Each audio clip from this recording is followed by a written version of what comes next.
छत्रपती शिवाजी महाराज की जय।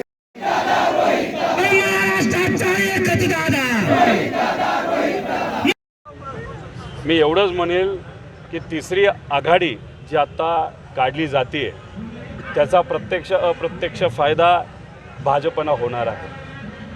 आता हे सर्व जे नेते आहेत तिसऱ्या आघाडीचे त्यांचा नेहमी प्रयत्न हा राहिलेला आहे, संविधान टिकलं पाहिजे, शेतकऱ्यांच्या हिताचे निर्णय घेतले पाहिजे, त्याच्याचबरोबर युवांचं हित असेल, आरक्षणाचा विषय असेल, पण तुम्ही थर्ड फ्रंट काढून त्याचा फायदा अप्रत्यक्षपणे भाजपलाच जर होणार असेल आणि तो सुद्धा मतविभागणी करून, तर मग लोकांनी काय समजायचं। याच्या आधीसुद्धा आपण जर बघितलं काय असे पक्ष 2014ला सुद्धा उमेदवार उभं केल्यामुळे भाजपला फायदा झाला, 2019ला थोडासा कमी फायदा झाला असला तर नक्कीच फायदा झाला, आणि मग या लोकसभेला सुद्धा त्यांना असं वाटलं की चला रिपीट करू, भाजपला अप्रत्यक्षपणे फायदा करून देऊ, पण लोक हुशार झालेत। त्यामुळे थर्ड फ्रंटचा उपयोग फक्त मत विभागणी करून भाजपला मदत करण्यासाठी केला जातो का काय असा प्रश्न आता सामान्य लोकांना पडलेला आहे, पण लोक महाराष्ट्रातले हुशार आहेत। एक तर 30-40% मुलामुलींपर्यंत गणवेश पोचलेले आहेत, पण गणवेश पण जर तुम्ही बघितले तर वेडेवाकडे शिवलेले गणवेश आहेत। लहान मुलाला म्हणजे पहिलीतल्या मुलाला 5वीतला गणवेश आलेला आहे, मग फ्रॉकची जरूरत नाही असं काहीतरी कुठेतरी काय प्रमाणात झालेलं आहे, आणि अजून 60% मुलामुलींना गणवेश पोचले सुद्धा नाही। क्वालिटी गणवेशची खराब आहे। आम्ही हेच सांगत होतो की कॉटनचा गणवेश द्यावा, कापड महाराष्ट्राचं असावं, पण या सरकारने काय केलं तर कुठंतरी गुजरातचं कापड घेतलं, कोणाला शिवायला दिलं ते त्यांनाच माहिती, चांगल्या क्वालिटीने शिवलं गेलं नाही। त्यामुळे या सरकारने काय केलं की इतर विभागामध्ये ज्या पद्धतीचा भ्रष्टाचार त्यांनी केला आहे तसाच भ्रष्टाचार या लहान मुलांच्या गणवेशामध्ये केलेला आहे। म्हणजे इतकं निर्लज्ज हे सरकार झालं आहे की पैसे आता कुठेही खायला लागलेले आहेत। छत्रपती शिवाजी महाराजांच्या स्मारकामध्ये मलिदा खाल्ला, लहान मुलांच्या कपड्यामध्ये कुठेतरी काढायला आहे। त्यामुळे हे सरकार सामान्य लोकांवर अन्याय करणारं सरकार आहे 100%। त्याच प्रकारे हे सरकार तिथं काम करत आहे, घाई गडबडीने निर्णय तिथं घेत आहे। आता 1.5-2 वर्षापूर्वी वेगवेगळे मंडळं काढली होते, समाजनिहाय मंडळं काढली होती। असंच काहीतरी त्यांना वाटत होतं की मुंबईचं इलेक्शन लागेल, जिल्हा परिषदच्या लागतील, आणि मग कुठेतरी आपले उमेदवार निवडून यावे यासाठी घाई गडबडीने त्यांनी आदेश काढले। अधिवेशनामध्ये सुद्धा या बाबतीतली चर्चा झाली, पण हे विविध समाजाचे महान व्यक्तीच्या नावाने जे यांनी मंडळं काढली त्याला 1 रुपया निधीसुद्धा दिला नाही, मनुष्यबळ तिथं दिलं नाही। हे झालं 1.5-2 वर्षापूर्वी। आज इलेक्शनच्या एकदम तोंडावर हे आता निर्णय असे घेत आहेत, त्याच्यामध्ये गौ मातेचा एक निर्णय घेतला, त्याचा काही विरोध आम्ही करतो असं नाही, आम्ही स्वागतच करतो, पण आमचं आणि शेतकऱ्यांचं म्हणणं असं आहे की खरं संगोपन कोण करत असेल तर ते सर्व शेतकरी कष्टकरी या गौमातेचं संगोपन करतात।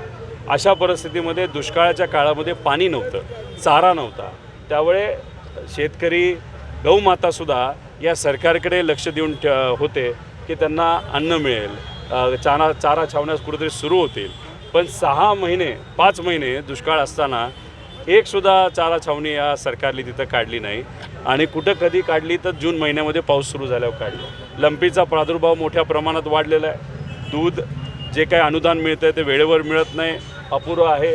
त्यामुळे ह्या दृष्टिकोनातून जर या सरकारच्या भावना बघितल्या, जेव्हा गौमाता खऱ्या अर्थाने अडचणीत होती त्यावेळेस मात्र या सरकारने मदत नाही केली, पण आता सरकार अडचणीत असल्यानंतर गौमाता मात्र या सरकारला आठवते, म्हणजे हे हास्यास्पद आहे आणि कुठेतरी स्वार्थी राजकारण आहे असं आपल्याला म्हणावं लागेल।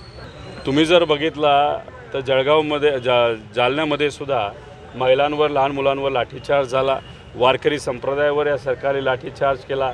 आता तुम्ही म्हणता तसं विदर्भामध्ये सुद्धा काही महिलांवर जे कुठेतरी आपले हक्काचे पैसे मागण्यासाठी गेले होते त्यांच्यावर लाठीचार्ज झाला। नांदेडमध्ये लाडली बहीण योजनेमध्ये भ्रष्टाचार तिथं झाला। त्यामुळे हे सरकार इतक्या खालच्या पातळीवर गेलेलं आहे, त्यांना काहीच कुठं काही पडत नाही। आता मुख्यमंत्री उपमुख्यमंत्री दोन्ही जेव्हा एखाद्या सभेमध्ये जातात तेव्हा अंगणवाडी सेविका, मदतनीस, आशाताई यांना आदेश दिले जातात की महिलांना घेऊन या, आणि जर तुम्ही गर्दी नाही केली तर तुम्हाला नोकरीवरनं काढू। मग याच सर्व सेवक महिलांना म्हणतात की तुम्ही जर कार्यक्रमाला आला नाहीत तर मग तुमचे 1500 रुपये बंद ठेवू। मग अशा प्रकारे त्यांच्या कार्यक्रमाला गर्दी करण्याचा प्रयत्न ह्या सरकारकडनं कुठेतरी केला जातो। म्हणजे 1500 रुपये तुम्ही देताय, गरिबाची थट्टा तुम्ही करताय, शेतकऱ्याला हमीभाव देता आला नाही म्हणून हे 1500 तुम्हाला द्यावे लागले, युवांना हाताला नोकरी देता नाही आली म्हणून तुम्हाला 1500 देता आले, या महाराष्ट्रामध्ये सामान्य लोक अडचणीत आहेत त्यामुळे तुम्हाला 1500 रुपये द्यायला लागले.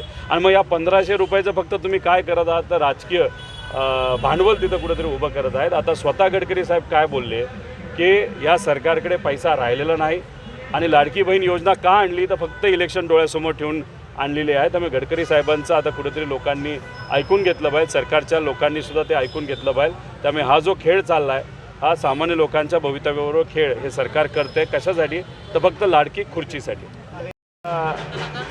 कोल्हापूरच्या पावनभूमीमध्ये कर्जत तालुक्यातून आणि जामखेड तालुक्यातून तिथं असणारे सर्व स्वाभिमानी नागरिक इथं आलेले आहेत.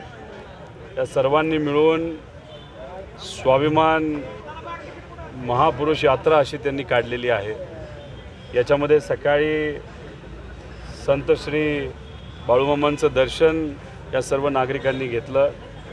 कालच्या दिवशी नायगावला क्रांतिज्योती सावित्रीबाई फुले यांच्या स्मारकाचं दर्शन त्यांनी घेतलं आणि आत्ता छत्रपती शाहू महाराजांचं दर्शन आणि स्मारकासमोर आम्ही सर्वजण नतमस्तक झालो.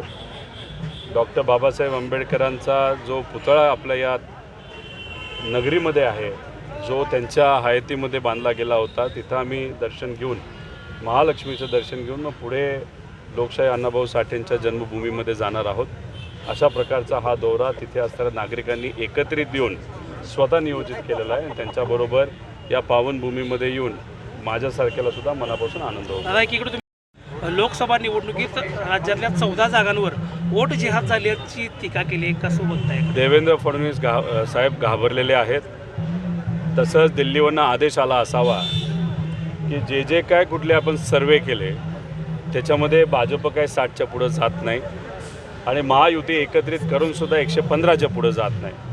मग दिल्लीवरनं आदेश आला असावा की आता तुमच्याकडे कुठलाही पर्याय राहिलेला नाही, तुम्ही पूर्वीच्या स्टाईलमध्ये जावा, म्हणजे कुठेतरी हिंदू मुस्लिम करा, ओबीसी मराठा करा आणि त्याच्यावर राजकीय पोळी भाजा, असा आदेश केंद्राकडनं आला असावा.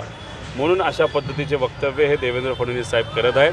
पण याच्या मागचा एकच अर्थ आपण काढू शकतो की देवेंद्र फडणवीस साहेब भाजप आणि महायुतीचे सर्व नेते त्यांचा सर्वे बघितल्यानंतर घाबरलेले आहेत. पण ते कोणाला घाबरले आहेत तर महाराष्ट्राच्या स्वाभिमानी जनतेला, मतदारांना घाबरलेले आहेत. आता नमो योजना शेतकऱ्यासाठी या सरकारने आणली होती. केंद्र सरकारच्या धर्तीवर शेतकऱ्यांना 6,000 रुपये देण्यासाठी एकच हप्ता दिल्यानंतर बंद करून टाकला. त्याच्याचबरोबर इतरही जे सर्व डोल असतात, ज्याला आपण गरिबाचा पगार म्हणतो, जो वडीलधाऱ्यांना, माता भगिनींना तिथं मिळत असतो, तो तिथं आता बंद झाल्यासारखा आहे. बालसंगोपन योजना, ज्या मुलांचे आई वडील वारलेत अशांना 18 वयोगटाच्या खालचे 10 महिने झाले त्यांना पैसे अजून आलेले नाहीत. अस्त्रीकरण असू द्या, शेतकऱ्यांच्या ज्या कुठल्या योजना त्याचा पैसा तिथं आलेला नाही. स्कॉलरशिपला वेळ होतोय. त्यामुळे हे काय करत आहेत सरकार? काही करा पण सत्तेत द्या आणि सत्तेत आल्यानंतर परत ही जी काही लाडकी बहीण योजना बंद करा असं महायुतीतले नेते, भाजपचे नेते आता कुठंतरी व्यक्तिगत बोलत आहेत. पण हे सरकारला तिथं माहिती आहे, महाविकास आघाडी सरकार आल्यानंतर या योजनेला आपण हात लावला नाही, न्याय देऊच, पण त्याच्याचबरोबर हमीभाव शेतकऱ्यांना त्यांचं हमीभाव मिळाला पाहिजे आणि युवांना हाताला काम मिळालं पाहिजे आणि महिलांना सुद्धा मान सन्मान आणि सुरक्षा मिळाली पाहिजे, अशासाठी आम्ही काम करणार आहोत. ठीक आहे, थँक्यू. छत्रपती शिवाजी महाराज के, छत्रपती शाहू महाराज के, पुण्यश्लोक अहिल्यादेवी होळकरांचा, फुलेंचा, विश्वरत्न डॉक्टर बाबा